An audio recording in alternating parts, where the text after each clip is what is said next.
Assalamualaikum warahmatullahi wabarakatuh. Perkenalkan, nama saya Firda Amalia. Saya mahasiswa dari STIK Kesiatsi tingkat 1B. Di sini saya akan menjelaskan tentang anatomi sistem pencernaan untuk memenuhi salah satu tugas yang diberikan oleh Ibu Nofri Jayani, MSI. Nah, di sini saya akan menjelaskan tentang istilah dalam anatomi sistem pencernaan. Nah, yang pertama kita lihat secara menyeluruh, anatomi sistem pencernaan itu terdiri dari bagian mulut sampai bagian anus.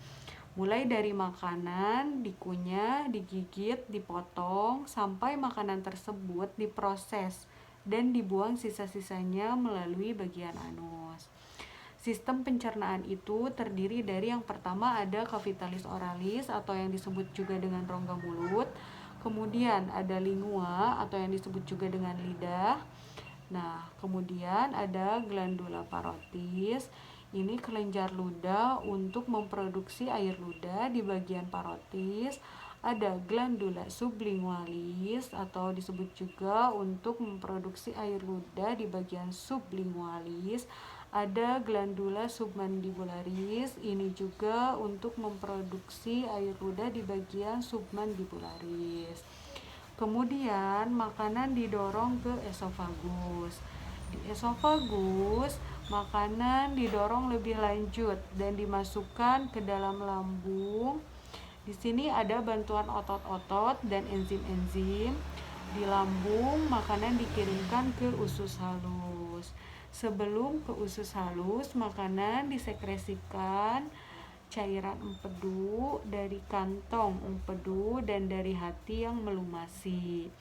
Nah, di usus halus atau disebut juga dengan intestinum minor, itu terdiri dari bagian-bagian yang dibagi menjadi 3. Yang pertama ada duodenum, yang kedua ada jejunum, yang ketiga ada ileum.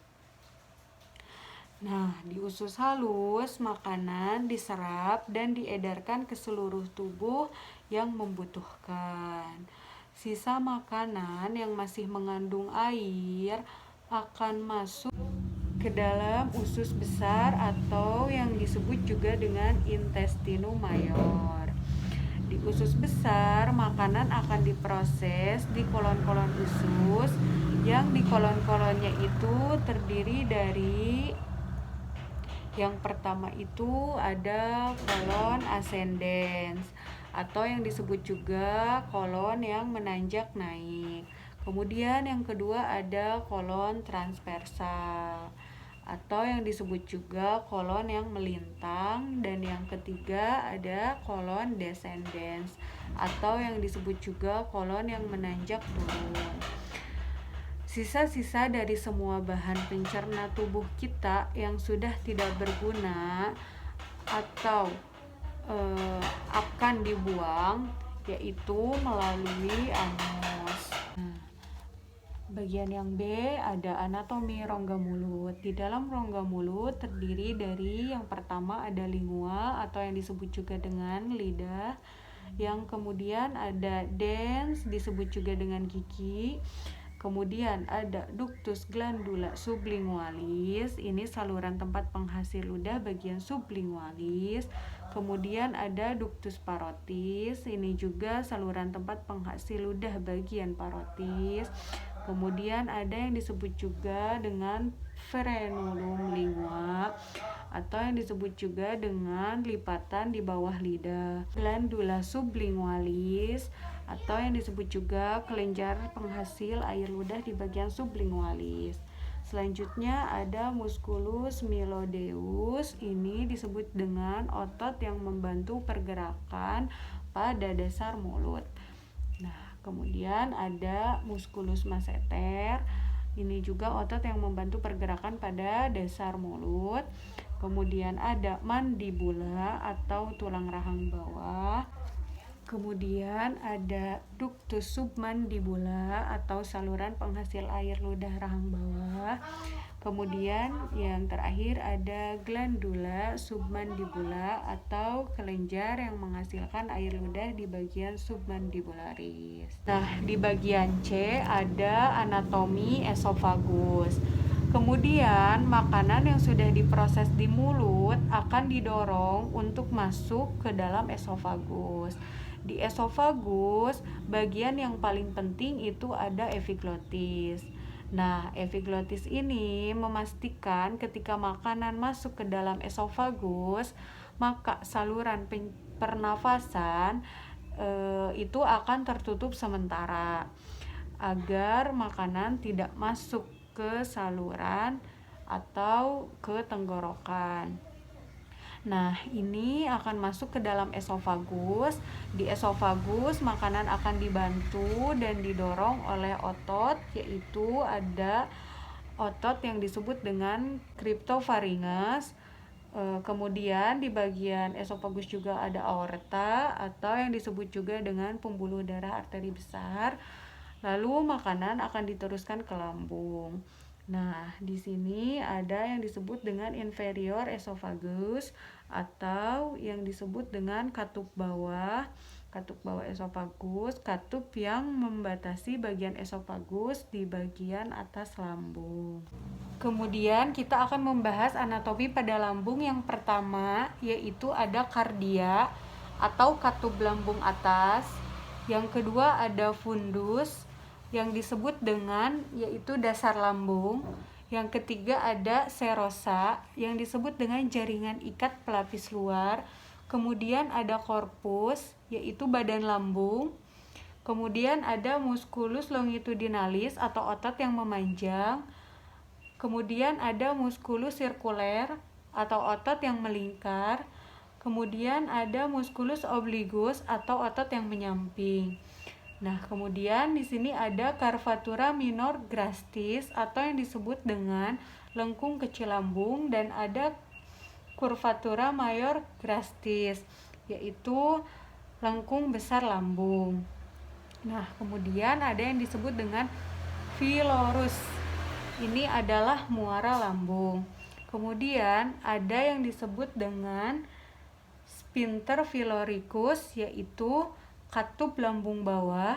Kemudian ada yang disebut dengan canalis pivoricum yaitu rongga melebar pada lambung. Kemudian ada anatomi kantong empedu dan pankreas, yaitu terdiri dari yang pertama ada vesica velea yang disebut dengan kandung empedu. Yang kedua ada ductus hepaticus dextra atau saluran hati kiri, dan ductus hepaticus sinistra saluran hati kanan. Kemudian ada yang disebut dengan ductus choledochus atau yang disebut dengan saluran empedu distal, atau satu lagi ada ductus cysticus atau yang disebut dengan saluran empedu proxima. Ada duodeni yang disebut dengan usus 12 jari. Ada yang disebut dengan hepatopankreatik yaitu saluran ke hati dan pankreas. Kemudian ada pankreas yaitu pankreas. Kemudian ada jejunum yaitu usus halus kosong. Selanjutnya ada anatomi usus halus. Yang pertama yaitu duodenum atau usus 12 jari. Yang kedua ini ada jejunum atau yang disebut dengan usus kosong. Yang ketiga ini ada ileum atau yang disebut bagian penyerapan. Nah, selanjutnya ada anatomi usus besar. Yang pertama yaitu ada flexura hepatica coli yaitu lengkung pertemuan kolon ascendens dan transversum.